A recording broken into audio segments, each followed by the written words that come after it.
2022년 겨울에 하나의 문구가 유명해졌습니다. 이 문구는 원래라면은 젊은 아이들이 보는 프로게이머들, 컴퓨터 게임 하는 프로 선수가 한 번의 인터뷰를 통해서 유행했던 말인데요. 이 말이 이제 카타르 월드컵에서도 이제 방송에 타면서 유명해졌습니다. 그 월드컵 때 만들어진 건 아니지만 당시에 국가대표 선수들에게 힘이 되었던 말인데요. 그 말이 무엇이냐면 중요한 것은 꺾이지 않는 마음이라는 문구가 이제 국가대표 선수들에게 많은 위로가 되었습니다. 아무래도 그때 당시 우리나라는 성적이 그렇게 좋지는 않았던 것 같습니다. 1무 1패라는 성적을 가지고 있고 이제 16강을 진출하기 위해서는 1승을 꼭 따내야 되는 상황이었습니다. 그럼에도 불구하고 상대방이 이제 포르투갈이었죠. 상대적으로 우리나라보다 강한 이제 축구 선수들이 있던 터라 이제 많은 외신들에서는 이제 한국이 질 것이다라고 이제 많은 추측을 하고 예측도 했었습니다. 그런 가운데 이제 꺾이지 않는 마음이라는 그런 문구들이 국민들과 또한 축구 선수들에게 힘을 주었던 겁니다. 결국에는 이겨서 16강 진출은 했습니다. 이러한 문구가 생긴 것은 어떠한 상황이 오더라도 우리보다 강한 적과 만나게 되더라도 중요한 것은 꺾이지 않고 도전하면 된다라는 것을 이제 뜻하는 건데요. 하지만 이러한 문구도 적절하게 사용해야 된다라는 것을 한번 생각해 보았습니다. 잘못된 상황에서 이러한 것을 주장하고 잘못된 길을 가고 있고 잘못된 목표를 두고 나아가고 있고 또한 그로 인해 피해를 보고 있음에도 불구하고 꺾이지 않는 마음이라고 하는 것은 한편으로는 다르게 얘기하면 고집이 된다라는 것을 생각하게 되는 거죠. 중세 전쟁 이야기 중에 보면 유명한 로랑 장군이라는 사람의 일화가 있습니다. 이 사람은 로마 황제 사르마뉴 대제의 12명의 용사 중에 한 사람이었습니다. 이 로랑 장군은 무어인과 전쟁을 이제 벌였을 때 자신이 이끄는 군대가 포위를 당하게 되었습니다. 그 당시에 포위를 당하고 위급하면은 뿔나파를 불어서 지원 요청을 해야 되는데 그 사람은 자신의 그 고집, 자신의 자존심 때문에 그 뿔나파를 불지 않았습니다. 구원군을 부르지 않고 결국에 자신의 욕심대로, 자신의 이김침대로, 고집대로 결국에는 전쟁을 계속하다가 결국 전멸하고 죽게 되는 일화를 보게 됩니다. 이와 같이 잘못된 길, 잘못된 방향임에도 불구하고 고집을 주장하고 있는 이들이 너무나 많습니다. 또한 우리의 모습인 것 같기도 합니다. 자신들의 체면 때문에 고집을 부리는 이들은 오늘 본문 말씀에서도 등장합니다. 그들은 바로 이스라엘 사람들이었는데요. 그들이 어떠한 고집을 부렸고 또한 그들의 고집이 얼마나 큰 죄악의 길로 가게 했는지 오늘 본문 말씀과 우리 본문 말씀 앞에 있는 21장 전체 말씀을 통해서 함께 알아가면서 하나님은 도대체 어떠한 삶을 우리에게 원하고 계시는지를 함께 더욱더 배워가도록 하겠습니다. 오늘 본문 말씀 앞의 내용을 보면은 이스라엘 백성들은 울부짖고 있습니다. 그들이 울부짖고 있는 이유는 바로 자신들의 12지파 정체성이 무너질 상황에 놓였기 때문이죠. 결국에는 12지파 중에 한 지파가 이제 멸절될 상황에 놓여서 그들은 울부짖었습니다. 사사기 21장 2절 말씀을 함께 읽어보도록 하겠습니다. 백성이 베델에 이르러 거기서 저녁까지 하나님 앞에 앉아서 큰 소리로 울며.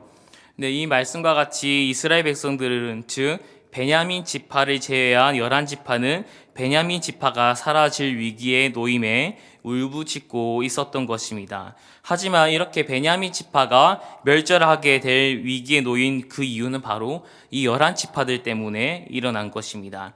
한 레위인과 그 다음에 베냐민 지파 땅의 그부와 주민들 중에 불량배 사람들과의 인한 사건으로 11지파와 베냐민 지파가 전쟁하는 일이 일어났습니다. 11지파는 베냐민 지파와 싸움에서 두 차례 크게 졌습니다. 그리고 물론 마지막에 회개하고 하나님께 돌아가면서 하나님의 도움으로 세 번째 전투에서는 이겼습니다. 하지만 그들은 앞서 두 전투에서 너무나 큰 피해를 입었고 그들을 향한 복수심과 앙금이 남아 있었던 거죠.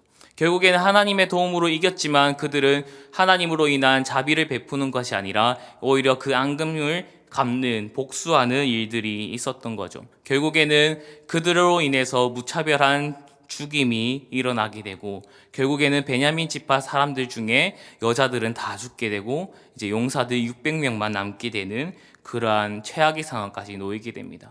그러고 보니까 막상 다 죽여놓고 보니까 베냐민 지파가 이제 멸절할 위기에 놓여서 그들이 눈물을 흘리며 울부짖고 있는 모습이 오늘 21장 2절 말씀에서 등장하게 되는 거죠.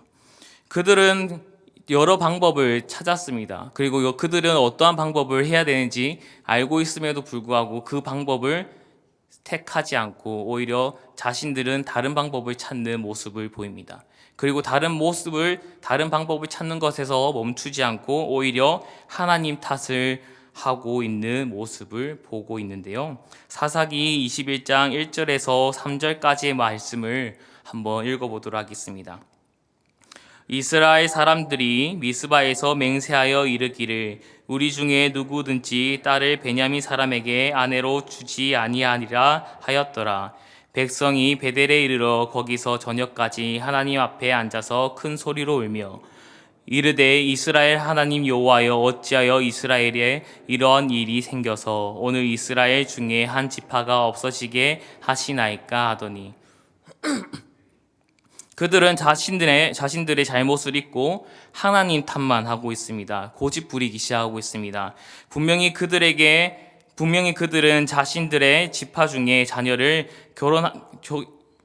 베냐민 지파를 살리기 위해서 자신들의 자녀를 그 베냐민 지파 사람들과 결혼시키는 방법이 있었습니다. 하지만 그들은 1절의 말씀에 보면 맹세를 하고 있습니다. 고집을 피우고 있습니다. 우리는 절대로 우리의 자녀로 베냐민 지파에게 아내를 삼게 하는 그러한 일은 없을 것이다라는 그런 고집을 부리고 있는 것입니다.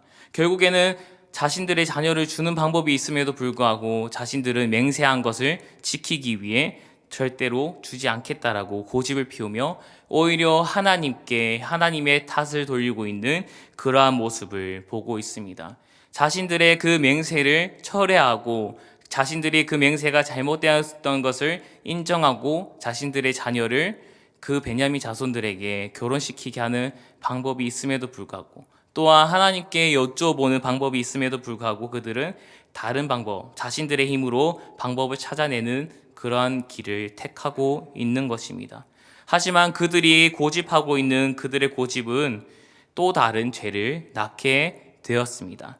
첫 번째로 그들의 고집으로 인해 또 다른 동족 살인을 가져오게 되는 큰 죄를 범하게 됩니다. 사사기 21장 5절 말씀을 함께 읽어보도록 하겠습니다.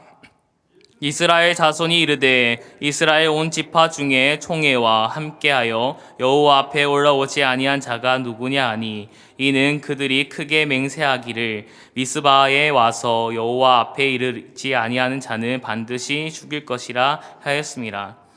그들은 베냐민과의 전쟁을 위해서 미리 총회를 열었습니다. 이 레인의 첩이 겁탈당하고 또한 레인이 욕된 것을 듣고 많은 사람들이 분노하여 이스라엘 모든 지파가 모여 베냐민과 전쟁하고자 했습니다. 그때 총회를 하면서 맹세했던 것이 두 가지가 있는데요. 첫 번째는 우리가 베냐민 지파와 싸워서 그들을 멸절할 건데 그들에게 우리의 자녀를 주지 말자라는 첫 번째 맹세를 합니다. 그리고 두 번째 한 맹세가 오늘 우리가 이 베냐민 지파와 전쟁하려고 모이지 않은 자는 우리가 우리의 손으로 죽이자라는 것입니다. 결국엔 이 두 가지의 맹세를 하게 되는 거죠. 결국에는 다른 방법을 찾다 싶어서 자신들의 자녀를 주기 싫어 다른 방법으로 베냐민 지파를 살려보자라는 대책을 세우기 위해 그들은 다시 한 번 더 하나님 전 앞에서 모이기 시작합니다. 그리고 그들이 생각한 것이 무엇입니까? 총회에 참석하지 않은 자를 한번 찾아보자. 결국에는 누가 나왔냐면 야베스 길앗이라는 그 주민들이 나오게 되는 거죠. 야베스 길앗의 주민들은 총회에 참석하지도 또한 전쟁에 참여하지도 않았다라는 겁니다. 그들이 생각해낸 방법이 무엇이냐면 그 주민들을 다 죽이되 그 주민들의 자녀 중 처녀들은 우리가 살려서 그 처녀들을 통해 베냐민 지파에게 주어버리자라는 그러한 잘못되고 끔찍한 일을 저질러 버립니다. 결국에는 그들은 자신들의 자녀는 희생하지 않고 오히려 죄 없는 야베스 길라 주민들을 죽여버리고, 또한 헛된 맹세로 인해 그들을 죽이면서 더 나아가서 그들의 자녀까지도 빼앗아 버리는 그러한 죄를 저지르게 되는 것입니다. 사사기 21장 12절 말씀을 함께 읽어보도록 하겠습니다. 그들이 야베스 길앗 주민 중에서 젊은 처녀 400명을 얻었으니 이는 아직 남자와 동침한 일이 없어 남자를 알지 못하는 자라. 그들을 실로 진영으로 데려오니 이곳은 가나안 땅이더라. 결국에는 야베스 길앗 주민들을 모두 다 죽여버립니다. 부모와 그의 형제들 또한 어린아이까지 다 죽이는, 멸절하는 상황까지 놓이게 됩니다. 그리고 그들의 자녀 중에 처녀, 남자를 알지 못하는 여인들을 잡아서 베냐민 지파에게 주었는데 그 인원수가 400명이었다라는 거죠. 그들은 동족 간의 전쟁으로 베냐민 지파가 없어질 위기를 맞이했습니다. 12지파가 무너지는 위기를 겪었습니다. 그런데 아이러니하게도 그것을 해결하기 위해 다른 동족을 살인하고 그들의 자녀를 데려오는 죄악을 저지르게 됩니다. 하나님의 허락 여부 없이 그 하나님 앞에 맹세했다는 이유로, 하나님의 허락 없이 자신들이 맹세했다는 이유로 말도 안 되는 맹세를 지키겠다는 그 고집으로 인해 도덕성이 결여된 죄악을 행하게 된 것입니다. 그들은 야베스 길라 사람들을 죽이고 그들의 자녀 중 처녀들을 데려왔고 400명을 취했습니다. 그리고 베냐민 지파에게 주었죠. 하지만 베냐민 지파에 남은 사람은 600명이었습니다. 아직까지 200명이 부족한 것이죠. 결국 이러한 것을 보았을 때 자신들의 생각과 자신들이 고집을 부려서 해결된 것은 하나도 없다라는 것을 이미 그들은 깨달았어야 됩니다. 그리고 다시 한 번 더 하나님께 나아가고 그들의 맹세가 잘못되었다라는 것을 반성하며 나아가야 되지만 그들은 끝까지 나아가지 않습니다. 오히려 두 번째 방법을 이제 생각해내고 있다라는 거죠. 그 두 번째 방법이 바로 오늘 본문 함께 읽었던 본문 말씀에 등장하게 됩니다. 그들은 부족한 200명의 수를 채우기 위해 다른 방법을 이제 고안해내는데요. 참으로 안타까운 것은 자신들의 고집을 끝까지 지키려는 모습이 보인다라는 거죠. 그렇다면 그들이 고집한 고집으로 인해 두 번째로 일어나는 방법들은 무엇인지 한번 알아보도록 하겠습니다. 두 번째로 그들의 고집은 납치하는 일을 사주하는 죄를 저질러 버립니다.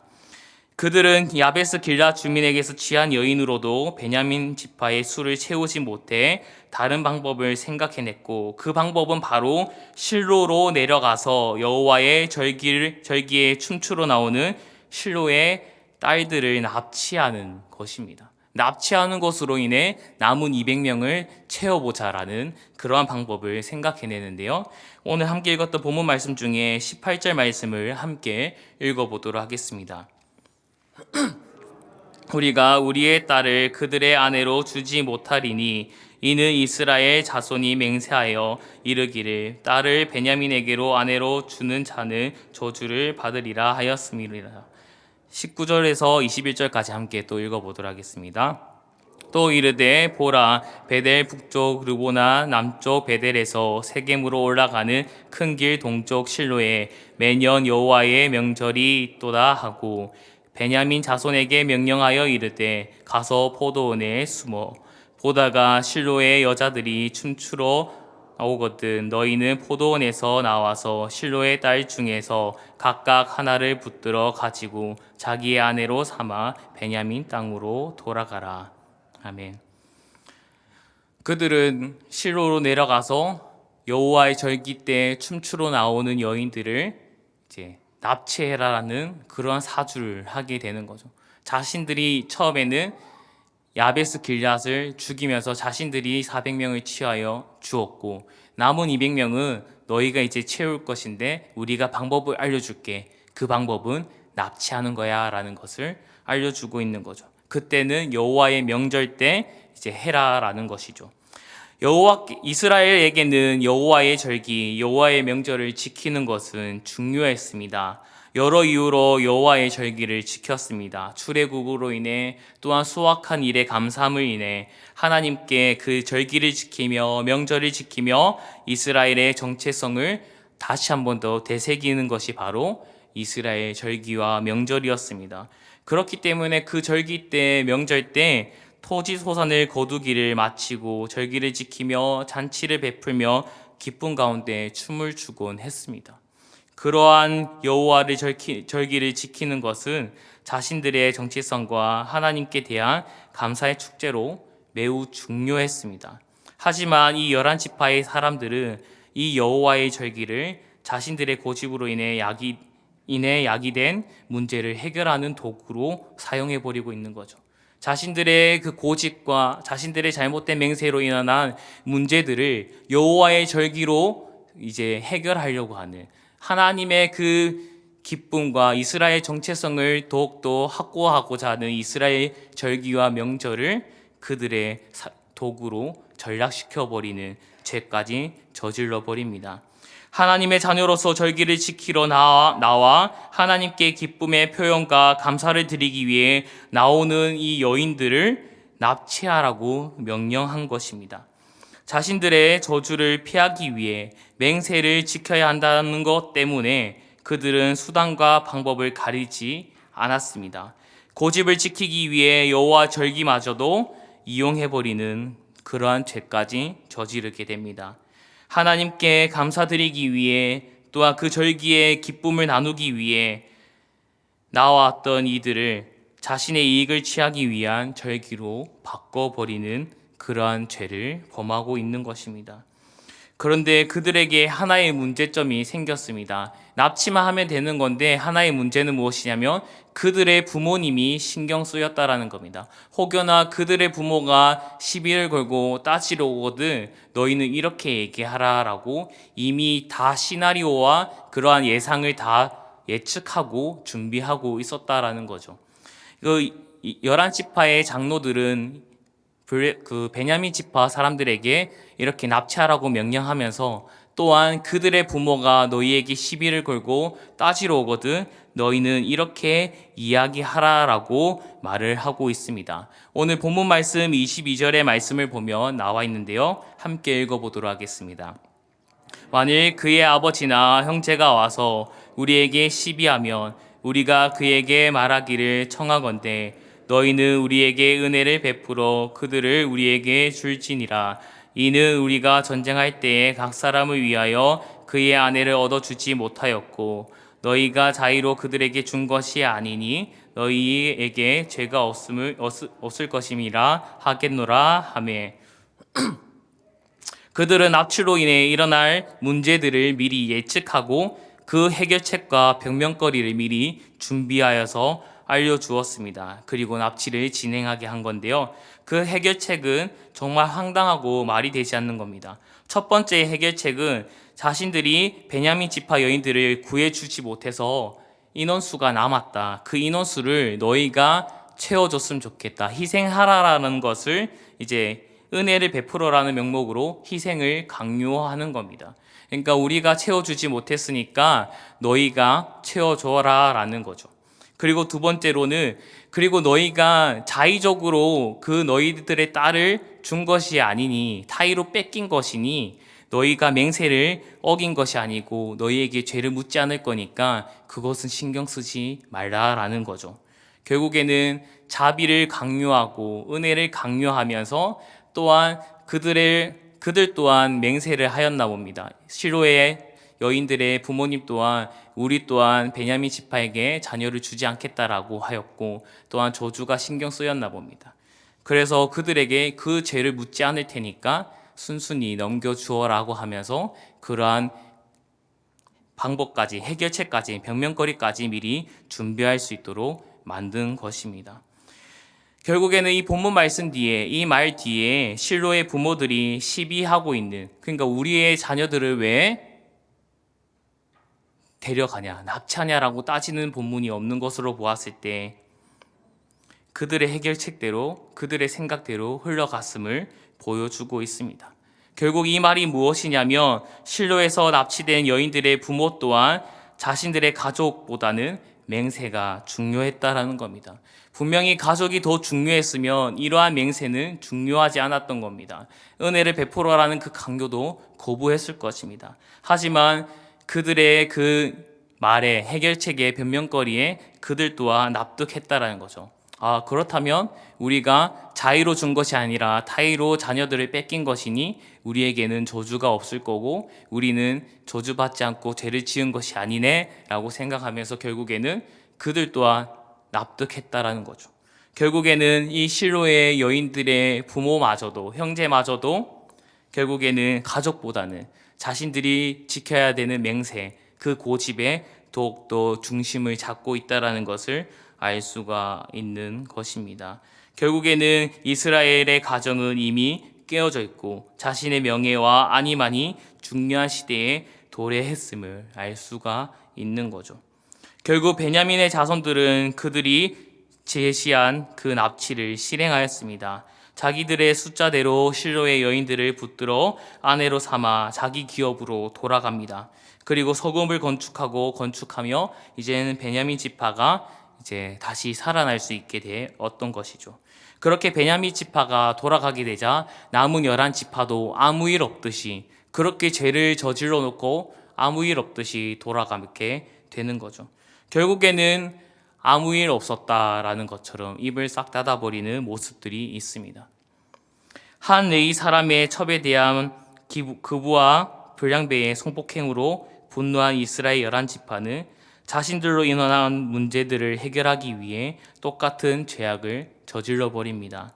동족 살인을 저지르고 납치를 하는 그러한 비도덕적인 행동을 하게 된 거죠. 그들은 얼마든지 언제든지 이러한 죄 대신에 다른 방법으로 해결할 수 있었습니다. 그들이 잘못된 맹세를 했기 때문에 그것을 인정하고 그 맹세를 취소하면 되는 것이었습니다. 그 맹세가 무엇입니까?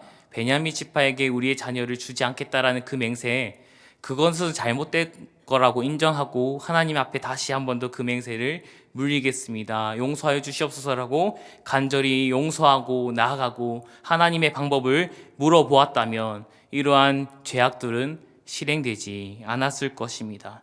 하지만 그들은 끝까지 고집을 피우고 하나님께서는 자신들의 원하는 방법을 알려주시지 않을 거라는 것을 알고 있었던 듯이 하나님께는 절대로 질문하고 여쭈어 보는 일들이 없었습니다.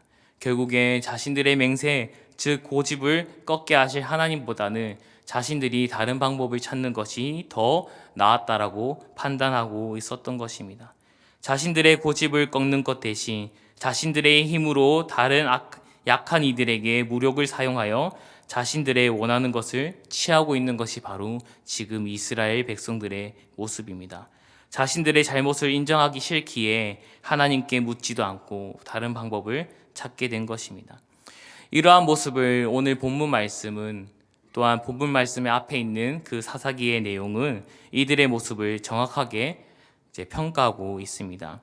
사사기 21장 12절과 25절 말씀인데요. 제가 읽어드리겠습니다. 그들을 실로 진영으로 데려오니 이곳은 가나안 땅이더라.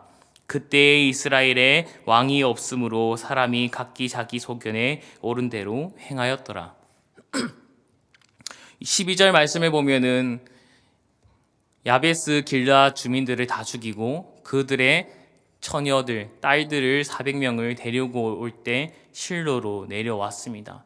실로로 내려왔다라는 것은 그곳은 가나안 땅이었다라고 얘기하고 있는데요.